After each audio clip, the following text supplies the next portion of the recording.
Hey, Lenora here.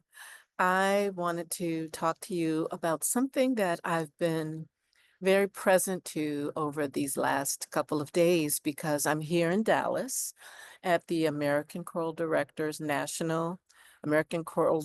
Association National Conference. And it's been an amazing week of revelation, meeting people, and here supporting choral directors all across the country. Been able to experience some of my colleagues presenting vocal jazz for the first time in the history of American Choral Directors Association. And it's a fabulous feeling to know that vocal jazz is getting a platform now with such a large organization. And it's time. It's time for the people who present and teach choral music, K through 12, college and universities across the country to come to an understanding and know about vocal jazz. Their curiosities have been, their appetites have been whet by my colleagues, and their work was just wonderful.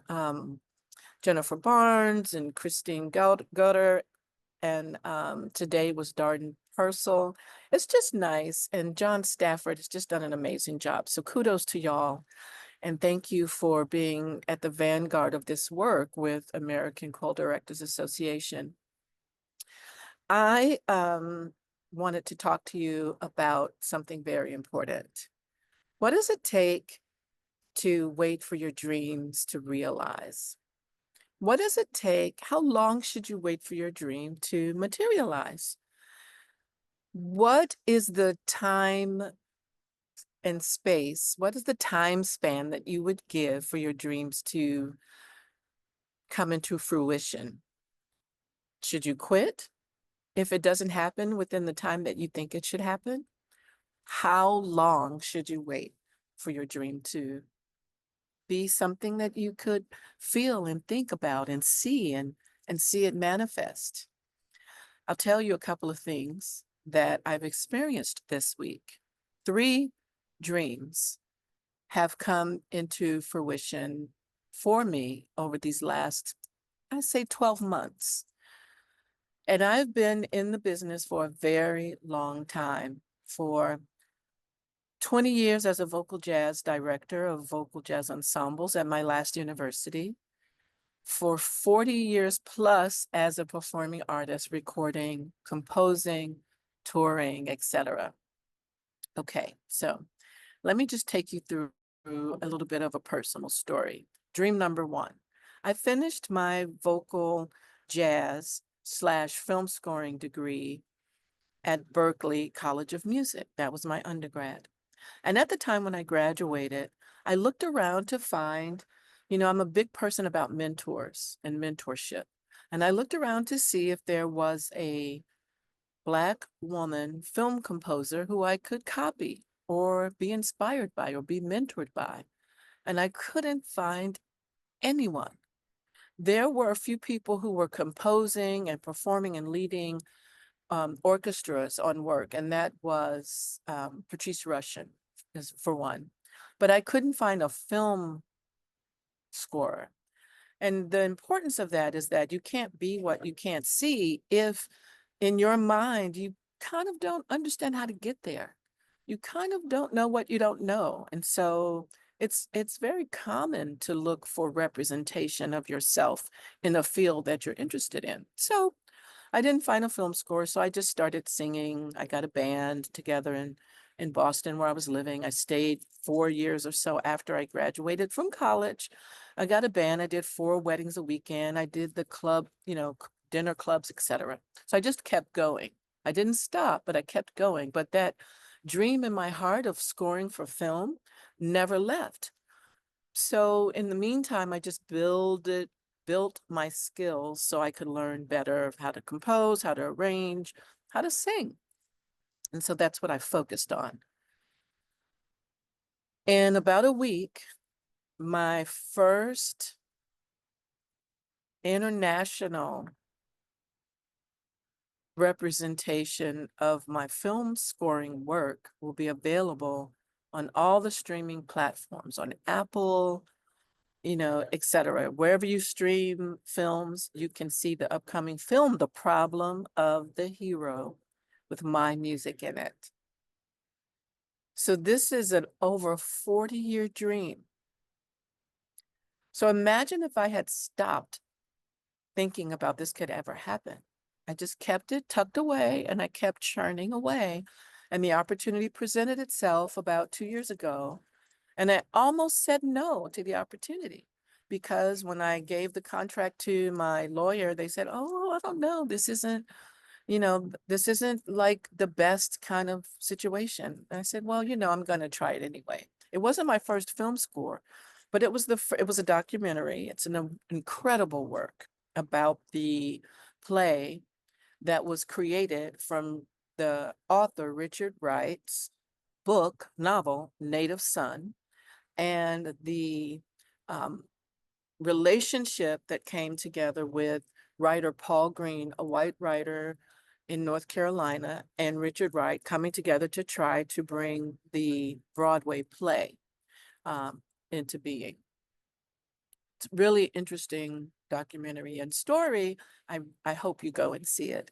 But the point is, I almost said no, and it took all this time to have an international platform for my film composing work. Okay, dream number 2. The entire time I've been teaching as a vocal jazz director, I thought about putting the syllabi that I had to create, the curriculum, the work, everything I learned, I thought about putting it in a book. Because year after year, I kept looking for a concise textbook about the performance pedagogy of vocal jazz. How does one come to learn vocal jazz if you're a solo singer, or if you are someone who has a studio full of singers that you teach? How do you know what to teach them? And if you are an educator in a university or a K-12 setting and you want to try vocal jazz with your students, but you just have a choral background, what do you know that you don't know? How do you learn it? And so the textbook has come into fruition. It'll be, it's available now for pre-order. It's on Routledge, Taylor Francis, and it's real. It's real. Sing Vocal Jazz, Teach Vocal Jazz will be available June 2025. My goodness, 20 years, this dream. 20 years. I'm so excited. And I love doing things in community. So there are a community of other solo vocalists, and educators are in the book. And you get the resources from them as well as the work that I have to share with you in the book. 20 years, right? So this is quite extraordinary for me to be at this moment. Dream number 3.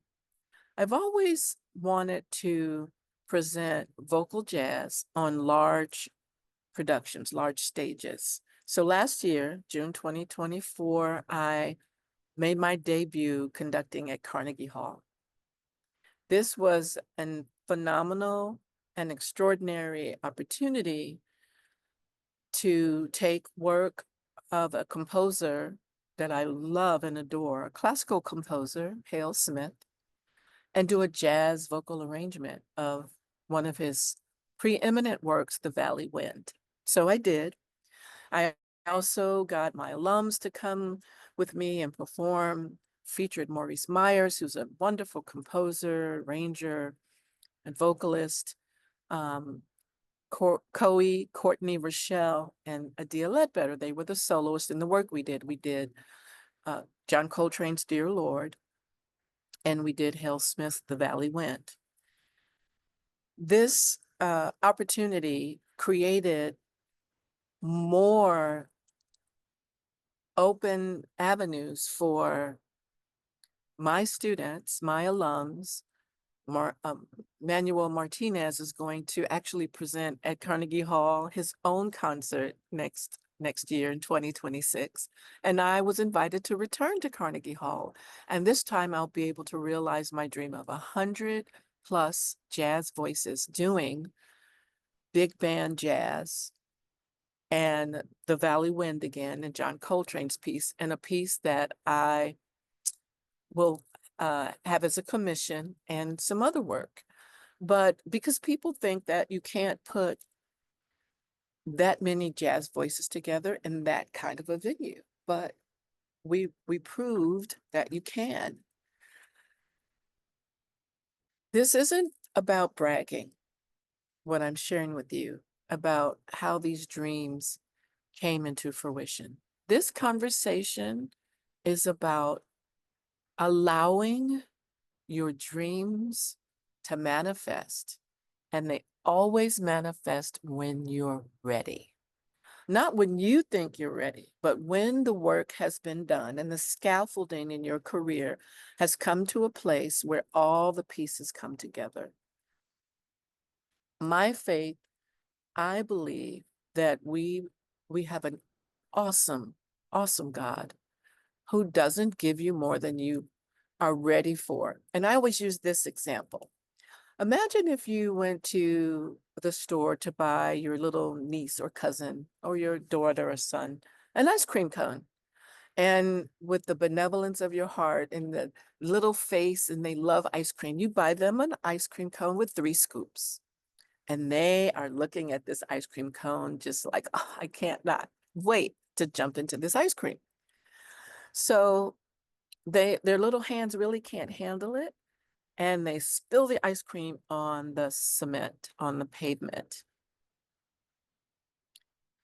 So you go back to the ice cream parlor with them, and you're going to replace the cone, and you get them another one. But will you get 3 scoops? No, you're going to just get one so that they can handle it. Yeah. You know where I'm going with this?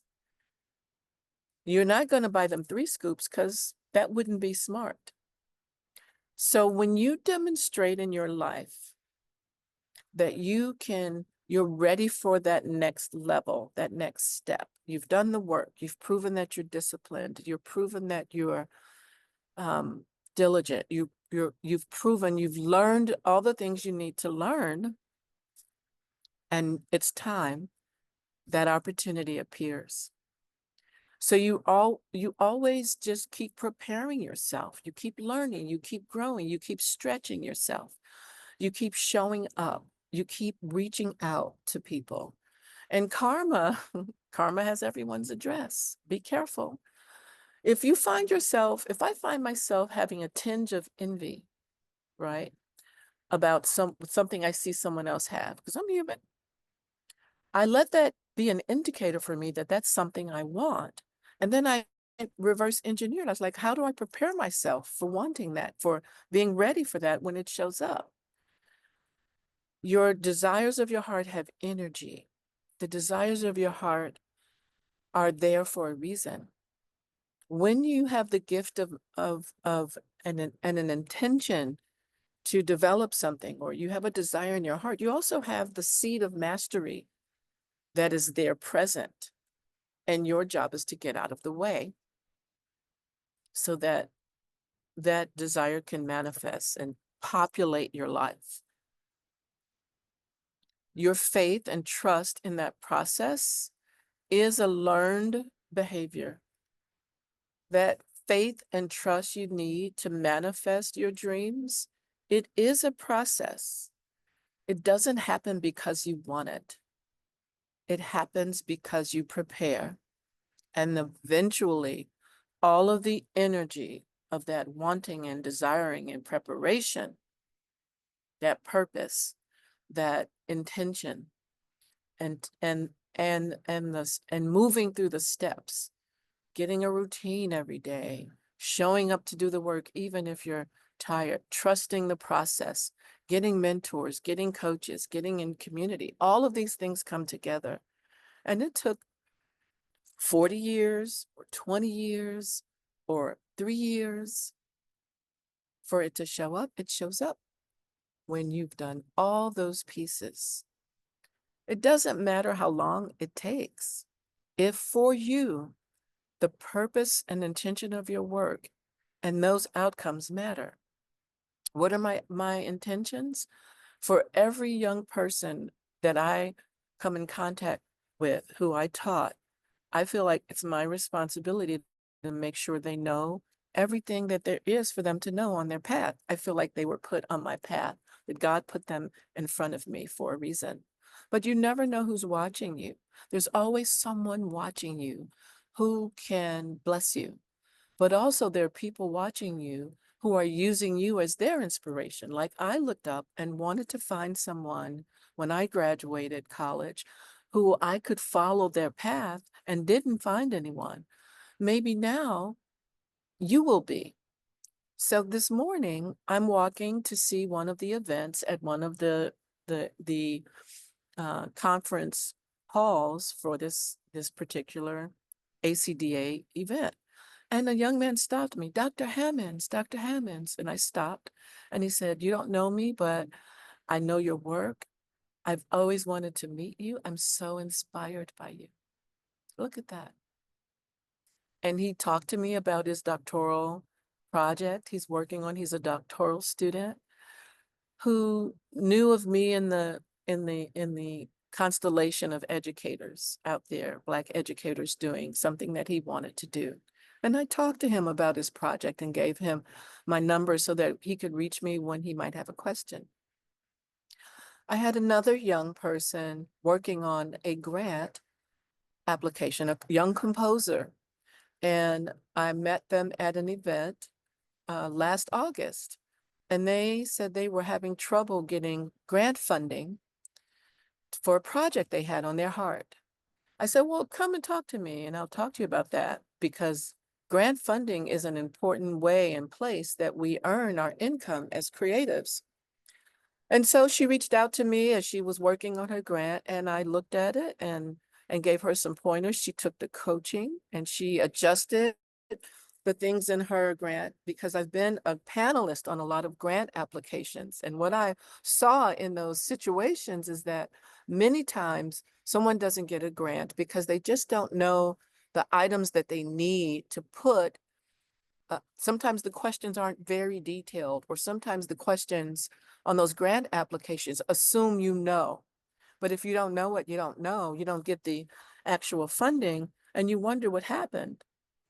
So I walked her through the process, and hopefully the grant application will work out for her. But I've worked with many people who've received wonderful grant opportunities that get thousands of dollars worth of grants from the coaching I gave them. And so that's why I do the work.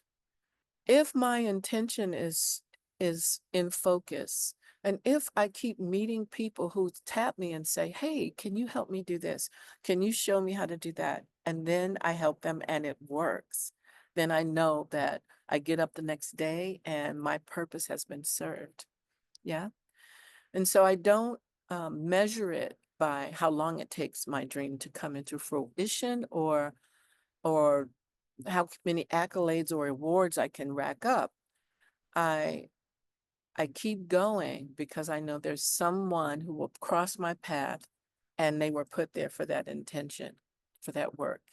So keep dreaming, keep going, and I hope this conversation serves you.